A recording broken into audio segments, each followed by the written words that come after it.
I want you to think about the last time you helped a stranger without thinking twice about it. Maybe you gave someone directions. Maybe you let someone go ahead of you in line. Maybe, if you're the kind of person I used to be, you saw someone standing on the side of a highway in bad weather, and you thought, without much deliberation at all, that you would want someone to stop for you if the situation were reversed. That instinct, the basic, decent impulse to help a stranger in a bad spot, is not something I regret having. I want to say that clearly before I tell you the rest of this. What happened to me was not a punishment for kindness. It was something else entirely. Something that had been arranged long before I ever slowed my car down on that highway. My name doesn't matter for this story. What matters is that I am a 37-year-old man, and at the time this happened, I drove a long commercial route for a regional trucking company, hauling freight between distribution centers across the rural stretches of West Texas.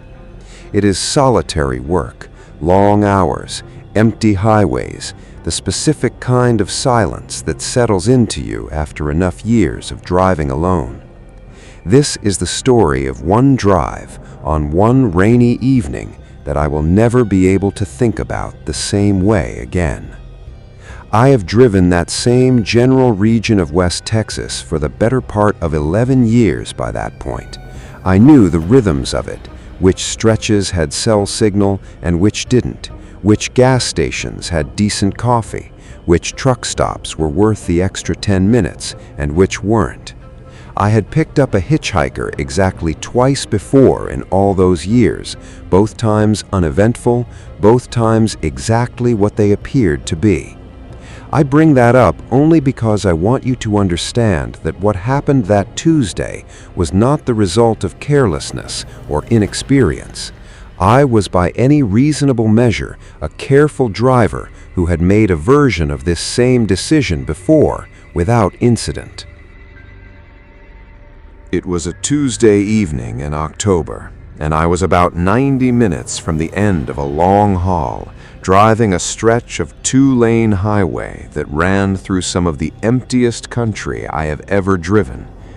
The kind of road where you can go 20 minutes without seeing another set of headlights in either direction.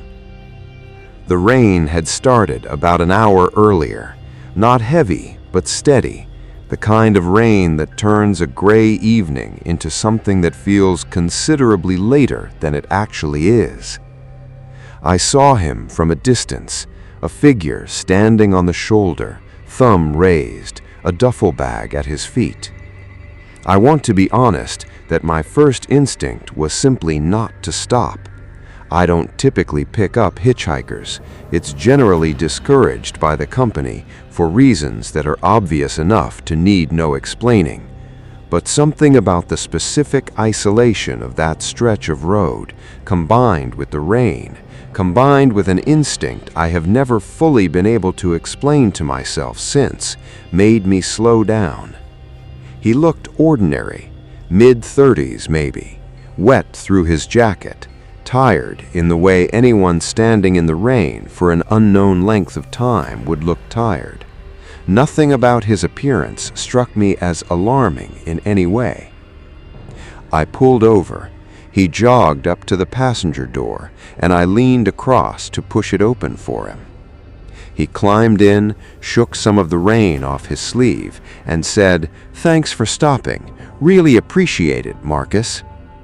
I want you to sit with that sentence the way I had to sit with it in that cab, in that exact moment. I had not told him my name. I laughed it off at first, the way you do when your brain is scrambling to find a reasonable explanation before it allows itself to consider an unreasonable one. "Did I mention that?" I asked. "I don't usually give my name out that fast." He shrugged, easy, unbothered. "Maybe I saw it on your paperwork, on the seat there." He gestured vaguely toward the dashboard, where I did, in fact, keep a clipboard with delivery manifests. manifests that did have my name printed on them in small type in the top corner of each sheet. It was a reasonable explanation. It was also, I noticed almost immediately, not quite right.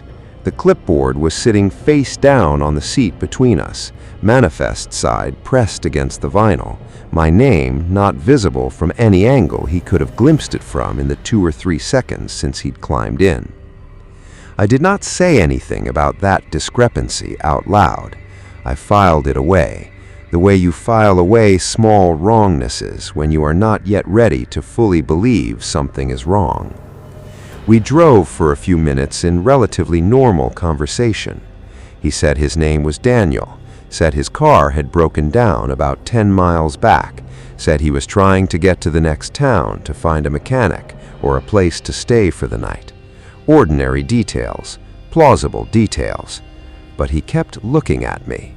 Not constantly, not aggressively, just slightly more often and slightly longer than the conversation itself seemed to warrant. The specific attention of someone studying a person rather than simply talking to them. About 15 minutes into the drive, he said something that made the small wrongness from earlier crystallize into something I could no longer talk myself out of. "You've got a daughter, right? Emma."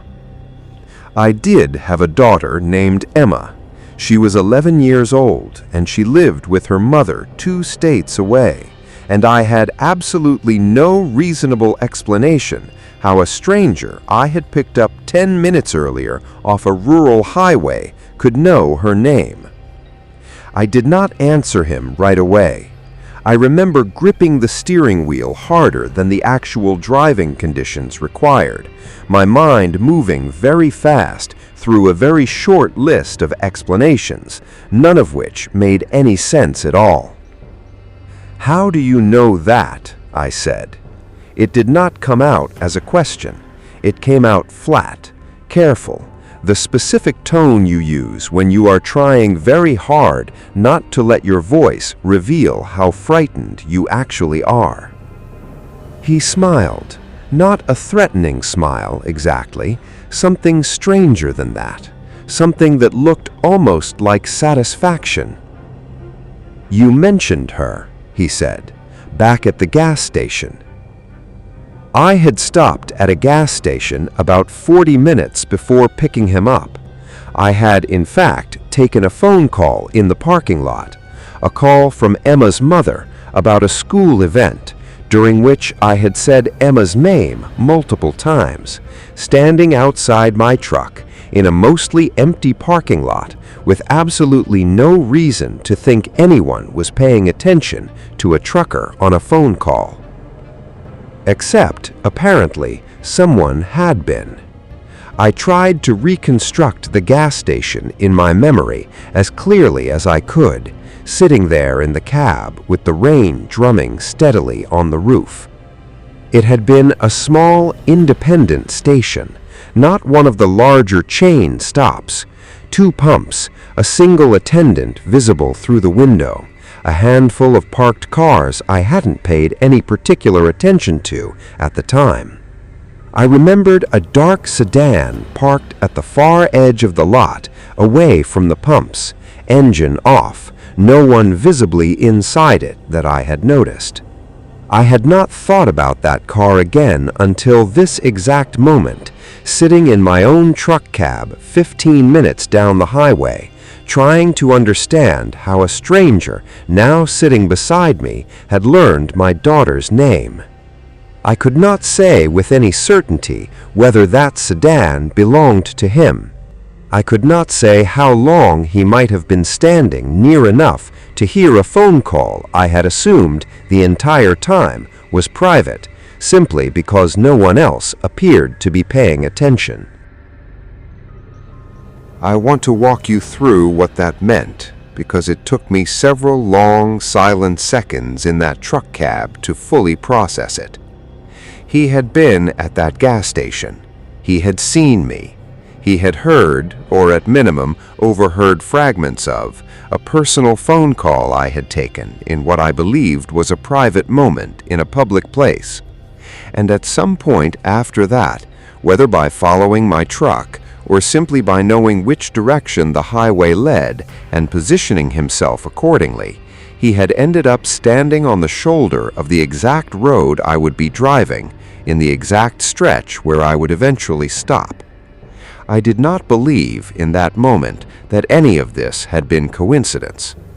"Why are you telling me this?" I asked. My hands were sweating against the steering wheel. We were doing about 60 miles an hour on an empty rural highway in the rain with no other vehicles visible in either direction, and the only exit available to me was continuing to drive. He didn't answer directly. He looked out the passenger window for a moment at the dark fields passing by, and then he said quietly, almost conversationally, "You seem like you take care of people. Your daughter, your route, everything organized. I respect that." It was not a threat, not explicitly, but something about the specific, patient calm in his voice made it feel considerably more unsettling than an outright threat would have. I started doing math in my head.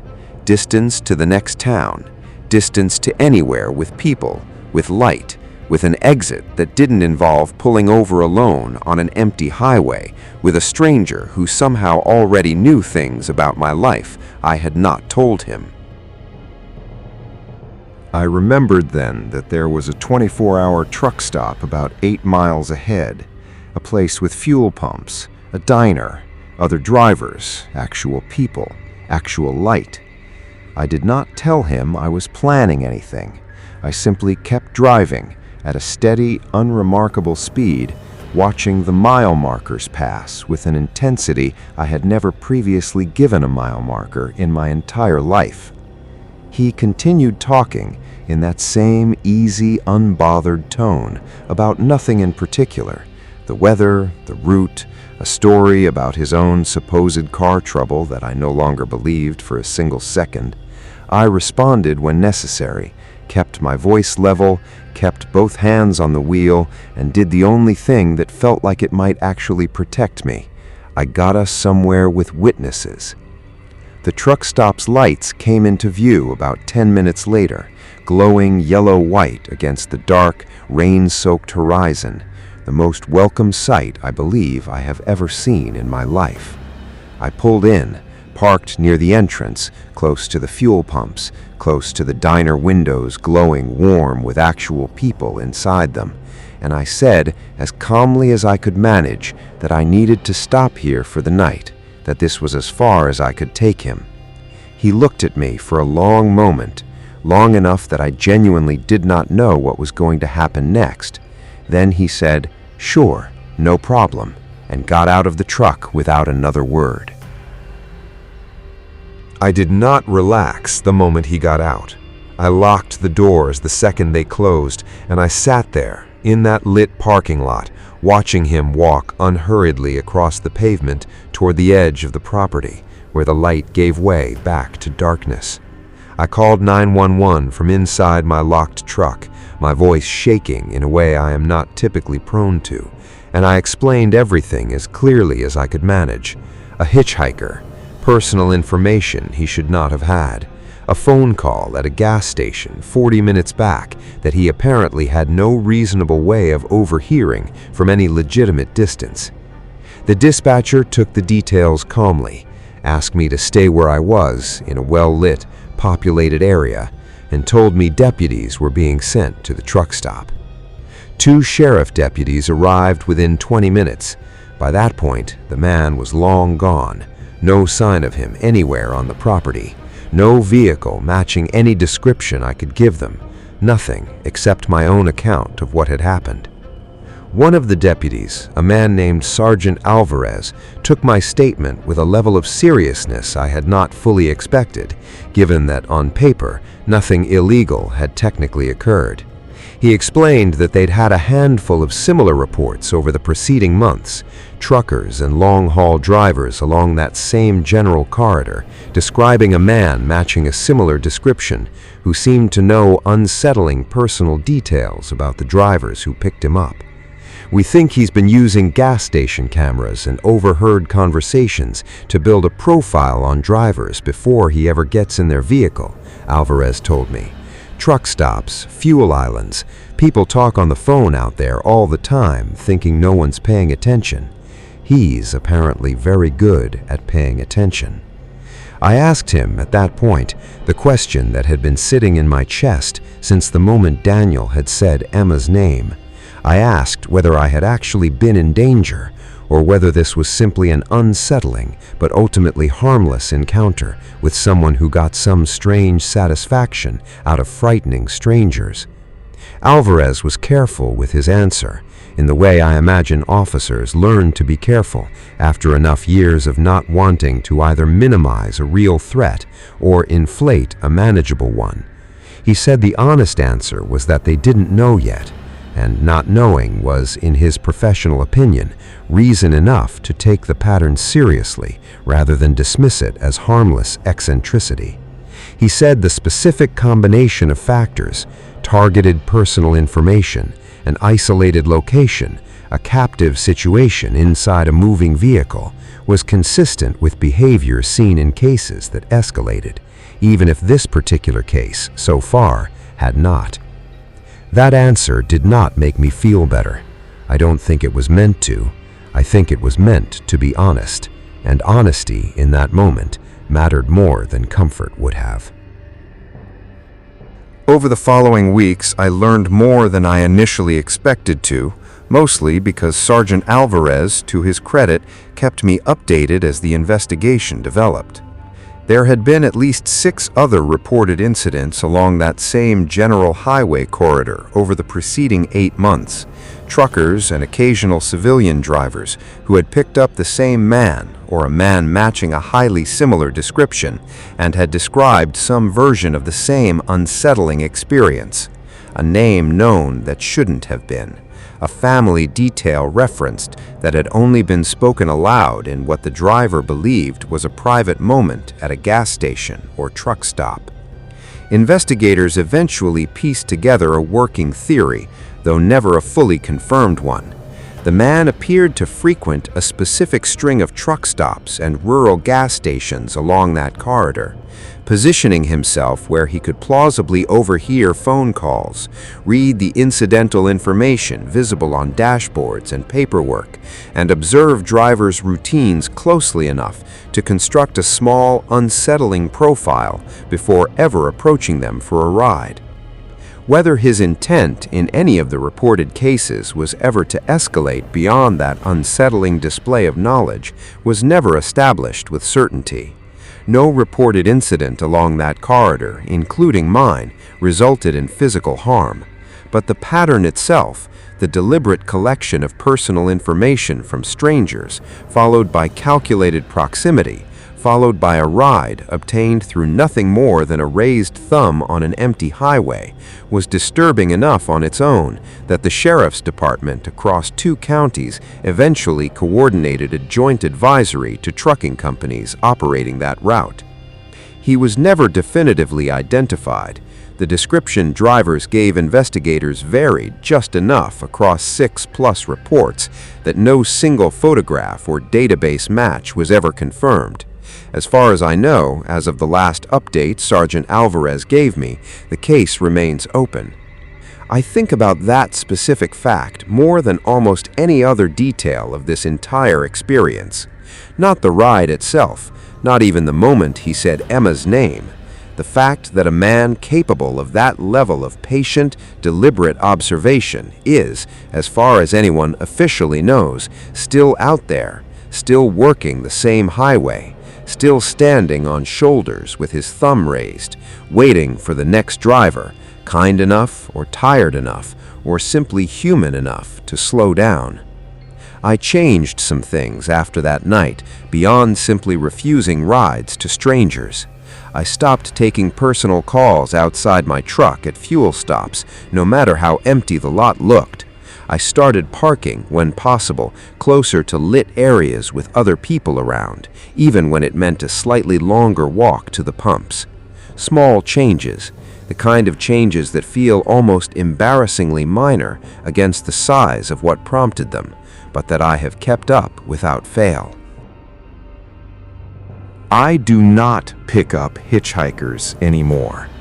I want to say that plainly, because I know some people will hear this story and think the lesson is simply don't be kind to strangers, and that is not quite what I want you to take from it. The lesson, as I understand it now, is narrower and more specific than that.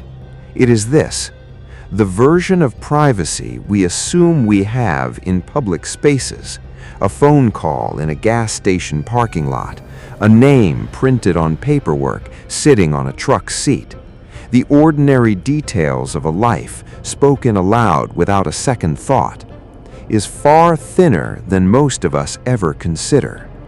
Someone patient enough, watching closely enough, can assemble a surprisingly accurate picture of a stranger's life from nothing more than the fragments that person leaves scattered across a single public stop.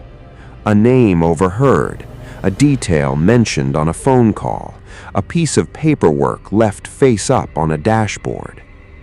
If you drive for a living, or simply drive long distances regularly, I want you to take one specific thing from what happened to me. Be aware of what is audible and visible about you in public spaces, gas stations, rest stops, parking lots, especially personal phone calls taken in what feels like an empty, private moment, but is in fact almost never actually private at all. And if you ever pick up a stranger, or find yourself in a vehicle with someone's knowledge of you doesn't add up to any reasonable explanation, do not wait to find out what that knowledge is for. Get somewhere with people, get somewhere with light, and trust the wrongness the very first moment you feel it, not 15 minutes later, the way I did, after he had already told me my daughter's name.